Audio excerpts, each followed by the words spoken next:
Everybody very welcome to UGC NET text book. और आज हो रहा है फेलिसिटेशन एंड हमारे साथ में बहुत सारे जो है हमारे एस्पिरेंट्स आए हुए हैं जिन्होंने नेट और जेआरएफ क्वालिफाई किया है। And I am so thrilled so happy to introduce them with all of you. तो एक एक करके ये जितने भी एस्पिरेंट्स हैं ये अपना इंट्रोडक्शन देंगे आपको और बताएंगे कि इन्होंने नेट जेआरएफ कौन कौन से सब्जेक्ट में कैसे कैसे क्वालिफाई किया है। इन वीडियोस को देख करके जो भी बच्चे दिसंबर 2025 की तैयारी कर रहे हैं या आगे आने वाले एग्जामिनेशन की तैयारी कर रहे हैं, आपको इंस्पिरेशन मिलेगा और आपको खुद भी एक स्ट्रैटेजी समझ में आएगी कि कैसे इन स्टूडेंट्स ने नेट और जेआरएफ क्वालिफाई किया है। So we are starting from there. आप प्लीज अपने आप को इंट्रोड्यूस कीजिए। Hello everyone, I am Priyank Gupta from Bareilly, Uttar Pradesh. जी। Okay, I have completed my BTech in Computer Science and Engineering, and I have appeared for QGC NET exam and cleared JRF. I have cleared JRF in June 2024 also with the 99.8 percentile. Wow, that's so great. This time I have got 99.5 percentile. Very nice, very nice, very nice. Congratulations to you. Thank you so much for coming. Thank you. मेरा नाम मोहम्मद इरफान है और मैं waste Bengal का रहने वाला हूँ। यहाँ मैं ओखला विहार जामिया नगर में लाइब्रेरी में पढ़ता हूँ और टेक्स्ट बुक ने मेरा बहुत हेल्प किया है। यहाँ पे मेरा नेट क्लियर हुआ है, लेकिन एक दो क्वेश्चन से बस चूक गया हूँ। इंशाल्लाह नेक्स्ट जो साइकिल होगा इसमें मैं बेहतर करूँगा। Thank you ma'am. बिल्कुल, नेक्स्ट साइकिल में आप जेआरएफ लेकर आएंगे। Yes ma'am. ये हेलो, मेरा नाम विशेष कुमार है और मैं एक सिविल सर्विसेज का स्टूडेंट हूँ। पिछले 3-4 साल से मैं लगातार एग्जाम्स वगैरह भी दे रहा हूँ और मैं इस बार फर्स्ट टाइम मेरा जेआरएफ था और ज्योग्राफी सब्जेक्ट है। तो आपने फर्स्ट अटेम्प्ट में ही अपना जेआरएफ क्वालिफाई किया। जी मैम, फर्स्ट अटेम्प्ट में मेरा जेआरएफ हुआ है इस बार। बहुत बढ़िया, बहुत बढ़िया। दिस तो deserves big round of applause. Hello ma'am, myself Gaurav Singh. I have completed my schooling from Mumbai and then completed my graduation from Pune, and currently I am enrolled in IIT Delhi wow. for my masters. From last year I was preparing for GATE, and this year I have cleared it and then I enrolled in master, and after of preparation of around 4 months then I cleared UGC NET JRF this year. Great. That is so great. I mean, can you imagine there's this person जिनकी schooling, जिनका graduation and then get भी qualify कर लिया, JRF भी qualify कर लिया। मतलब अगर हम एकेडमिक पॉइंट ऑफ व्यू से देखें तो ऐसा कुछ है जो आपने अभी तक क्वालिफाई नहीं किया है या आप उसको भी क्वालिफाई करने वाले हैं। सो देखो, ऐसी चीज़ें होती हैं जो हमें इंस्पायर करती हैं और बेटर बनने के लिए जो है वो एनकरेज करते हैं। तो आप लोग भी, जितने भी लोग इस पॉडकास्ट को अभी देख रहे हो, please make sure that you are getting inspired और आप इन्हीं लोगों की स्ट्रैटेजी को फॉलो करो। तो अभी हम स्ट्रैटेजी वाले क्वेश्चन पर ही आएंगे। हम आपसे ही शुरू करते हैं। आपने जैसे बोला कि आपने 4 महीने की तैयारी कर ली थी, उसमें ही आपका जेआरएफ हो गया।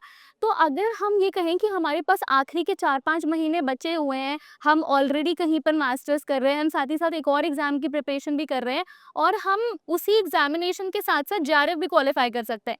तो ये आपने किस तरीके से बैलेंस बनाया है अपने स्टडीज को लेकर के और इस जो एग्जामिनेशन है नेशनल लेवल का, उसको क्वालिफाई कैसे किया आपने? ओके मैम, जैसे आपने कहा कि मास्टर्स में अगर कोई एनरोल्ड है या फिर ग्रेजुएशन कंप्लीट कर लिया है, तो उस ड्यूरेशन में वो उसने जिस पर्टिकुलर सब्जेक्ट में उसे ये नेट लिखना है, उसका ऑलमोस्ट कम कोर्स वगैरह का बैकग्राउंड उसका डेवलप हो जाता है। तो अब जो पर्टिकुलरली हमें ध्यान देना होगा वो होगा कि एग्ज़ाम के रिक्वायरमेंट क्या है, क्वेश्चन किस टाइप का पूछता है। तो मतलब हाँ, और स्पेसिफिकली पेपर 1 ऐसा होता है मेरे हिसाब से जो हर सारे सब्जेक्ट के मतलब कॉमन होता है और वो बच्चे नहीं पढ़ते कॉलेजेस में, उसका प्रिपरेशन अलग से करना होता है। बाकी पेपर 2 का भी करना होगा, लेकिन उसका एक बैकग्राउंड हमारे ग्रेजुएशन टाइम में या मास्टर्स टाइम में हो जाता है। तो और बाकी जब प्रिपरेशन की बात कर ले तो उसमें मेनली हमें क्या फोकस करना है, क्लासेस वगैरह फॉलो करो, नोट्स बनाओ proper, and then revision test series, वो मतलब रेगुलर एक फ्लो जो जाता है वैसे। तो यही है प्रिपरेशन। चलो भाई, तो ये हमें एक बहुत ही अच्छी स्ट्रैटेजी पता चली that you have to balance paper 1 and paper 2 together. अगर आप इन दोनों का एक बैलेंस बना करके चल रहे हैं तो डेफिनेटली जेआरएफ इज योर्स।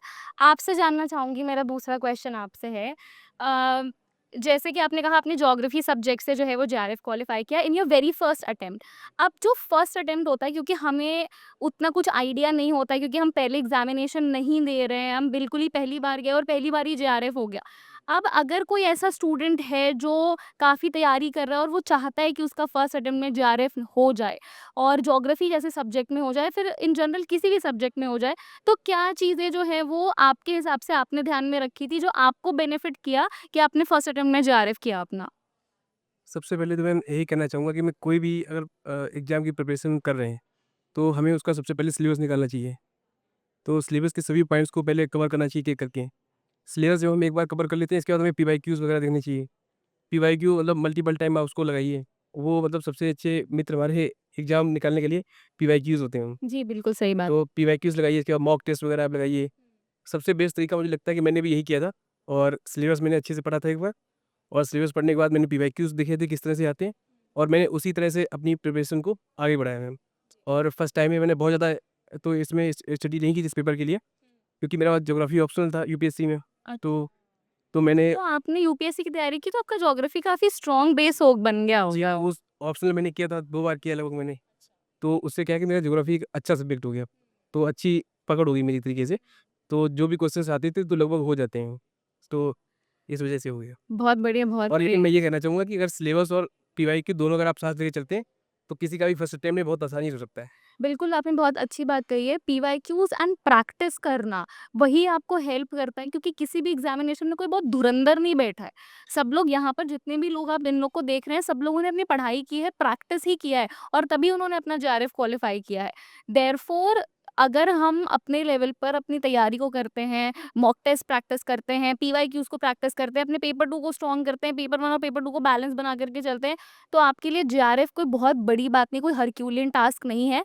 अगर ये सारे स्टूडेंट्स, ये सारे एस्पिरेंट्स कर सकते हैं, तो आप भी कर सकते हैं। Okay, thank you. आपने जैसे बताया कि अभी आपका नेट हुआ है और आप नेक्स्ट अटेम्प्ट में जेआरएफ क्वालिफ़ाई करना चाहते हैं। तो this is also a very big achievement, क्योंकि सिर्फ़ और सिर्फ़ 6% लोग ही हैं जो नेट क्वालिफ़ाई करते हैं अपने रिस्पेक्टिव सब्जेक्ट में। यस, तो ये बहुत बड़ी अचीवमेंट है।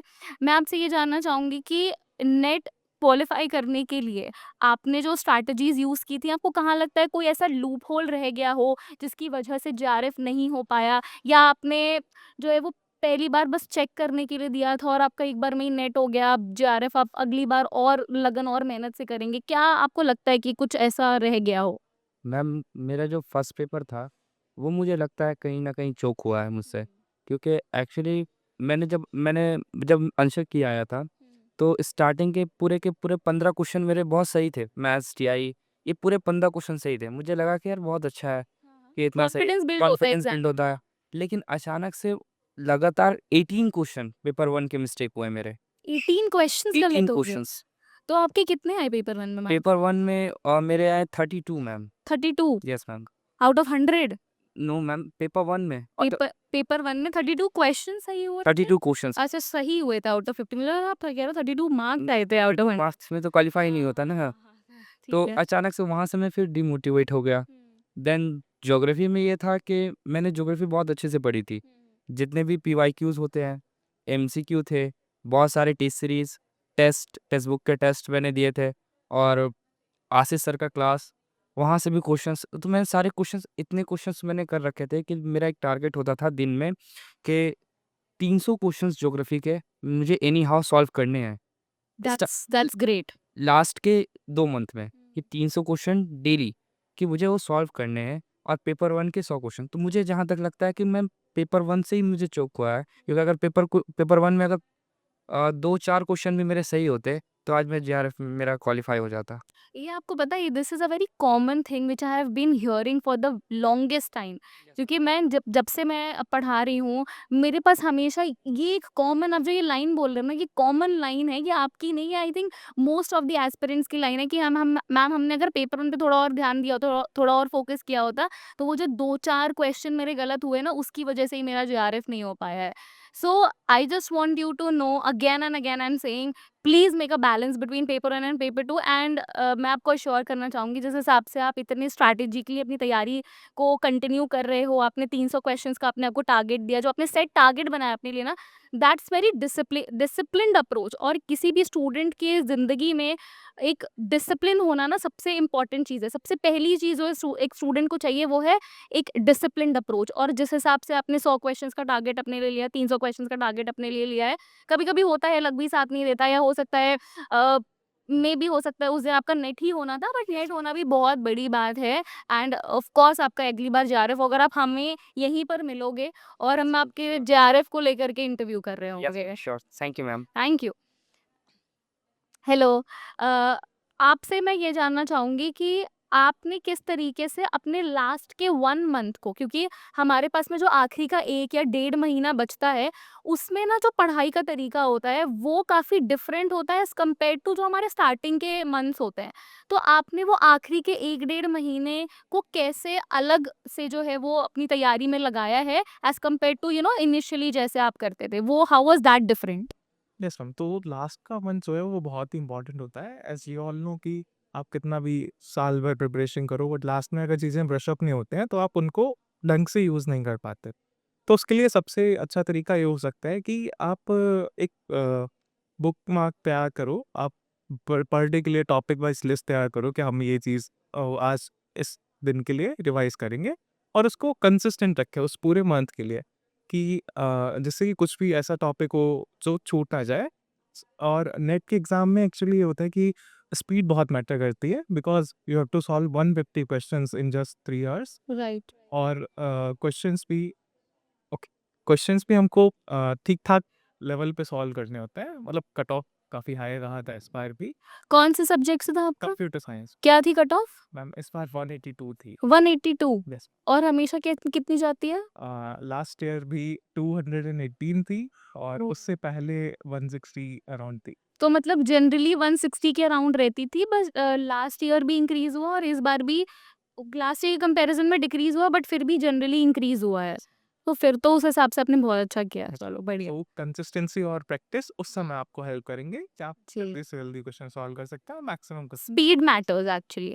तो एग्ज़ाम टाइम में ना आपकी स्पीड और एक्यूरेसी आपको ये दोनों मेंटेन करनी होती है, क्योंकि एग्ज़ामिनेशन में not just speed, the accuracy also matters. और वो आप तभी कर पाओगे जब आपने पहले से प्रैक्टिस कर रखी है। जैसे मैथ वाले जो क्वेश्चंस होते हैं, वो स्टूडेंट्स काफ़ी ज़्यादा जल्दीबाजी में गलत कर देते हैं, क्योंकि डीआई के 5 क्वेश्चंस हैं, इतने कैलकुलेटिव हैं, वो इतने सारे क्वेश्चंस आ रहे हैं, उनको लगता है कि यार वो 10 नंबर कहीं चला ना जाए, उस चक्कर में जल्दी-जल्दी कैलकुलेट कर रहे हैं। अब उसमें कैलकुलेशन मिस्टेक होना बहुत नॉर्मल है। अब वो एक्यूरेसी आपको तभी आएगी जैसा कि इन्होंने भी मेंशन किया, सॉरी आपका नाम? प्रियांक गुप्ता। प्रियांश। जैसा प्रियांश ने भी यहाँ पे मेंशन किया है that it is very necessary, और सबने एक चीज़ कॉमन बोली है दैट प्रैक्टिस बहुत ज़रूरी है, क्योंकि प्रैक्टिस ही आपको वो एक्यूरेसी प्रोवाइड करती है जो आपको एग्ज़ाम टाइम में हेल्प करेगा। So this was our team of the students जिन्होंने नेट और जेआरएफ क्वालिफाई किया है। अगर कोई और कुछ एडिशनली अपने लेवल पर बोलना चाहता है तो प्लीज़ बोल सकता है। Anybody who wants to add something to it? Ma'am, मैं मेरे मेरा अगर आज नेट हुआ है, तो इसमें मेरे दोस्तों का बहुत बड़ा रोल है।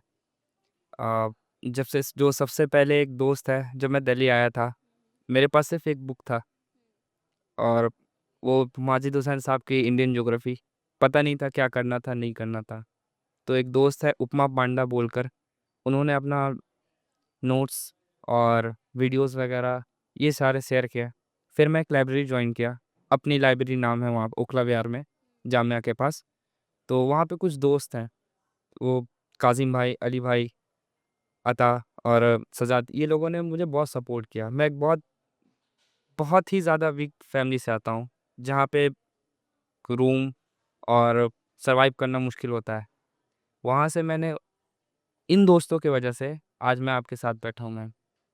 चलो भाई, तो आपने जितने भी लोगों का नाम लिया है, मैं आप लोगों को भी कांग्रेचुलेट करना चाहूँगी, क्योंकि ये सिर्फ़ इनकी जीत नहीं है, आपकी भी जीत है। और थैंक यू सो मच, आपने इतना सपोर्ट दिया है। ऐसे सपोर्ट की हम सबको अपनी लाइफ़ में ज़रूरत होती है, और वो सपोर्ट हमारी लाइफ़ में कभी पेरेंट्स के रूप में, कभी दोस्तों के रूप में, कभी हमारे पास में हमारे जो हस्बैंड या हमारी जो वाइफ़ हैं, उनके रूप में भी ये सपोर्ट जो है वो कॉन्स्टेंटली मिलता रहता है। सो ये एक सपोर्ट सिस्टम ही है जो हमें हेल्प करता है to grow and to move forward in life. Thank thank you. You. जी। और मैं भी ये कहना चाहूँगा कि सपोज़ आपने अगर अभी आपने जस्ट स्टार्ट किया है प्रिपरेशन, हाँ, तो हमें हमेशा क्या होता है एग्ज़ाम आने के थोड़े टाइम पहले सेल्फ डाउट एंड ऑल आना शुरू हो जाता है। वो बहुत नॉर्मल बहुत कॉमन चीज़ है, हाँ, तो बस बिलीव करना मतलब मेन जो प्रोसेस होता है वही असली एन्जॉयबल होता है। रिज़ल्ट आने के बाद तो सभी खुश होते हैं, लेकिन जो वो प्रोसेस को जैसे आप एन्जॉय करने लग जाओगे, वो प्रोसेस ही है जो है एक्चुअली में जो ड्यूरेशन आप जीते हो, जो आप इन तो वो प्रोसेस को एन्जॉय करना सीखो धीरे-धीरे। अगर आपने वो उसको ही हैबिट बना लिया तो आप चाहे किसी भी एग्ज़ाम की प्रिपरेशन कर रहे हो, वो प्रोसेस ही आपको फाइनल मतलब एंड तक लेके जाए। तो बिल्कुल, यही क्योंकि मेरा वो आप मैक्सिमम आप उस प्रोसेस में ही जी रहे हो, रिज़ल्ट जैसा कि इन्होंने बिलीव बोला करो जस्ट अपने ऊपर, अपनी सब बिल्कुल। गाइडेंस पे एंड सब पे बिलीव करो और प्रोसेस पे एन्जॉय करो। सेल्फ बिलीव ही है जो आपको आगे लेकर के जाएगी। ये तो मतलब को आपको कोई कितना भी मोटिवेट कर दे ना एक्सट्रिंसिकली, बाहर से आप मोटिवेशनल वीडियोस देख लो, एनीथिंग यू वॉच, जब तक आप इंट्रिंसिकली मोटिवेटेड नहीं हो ना, तब तक आप नहीं कर पाओगे। इसीलिए try to be motivated, try to have confidence in yourself. और प्लीज़ आपको डाउट करने के लिए आपके पड़ोसी बैठे हैं, आपसे नफ़रत करने वाले लोग बैठे हैं, कम से कम खुद पे तो सेल्फ डाउट मत करो यार।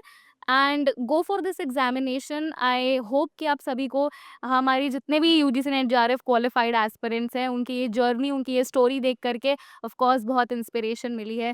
सो yeah thank you so very much for joining this session. I hope you loved it. Thank you so very much. Take care, bye bye and have a very nice day. Thank you so very much everybody for joining and for coming to the to this felicitation ceremony. Great to have you guys. Thank you. Thank you.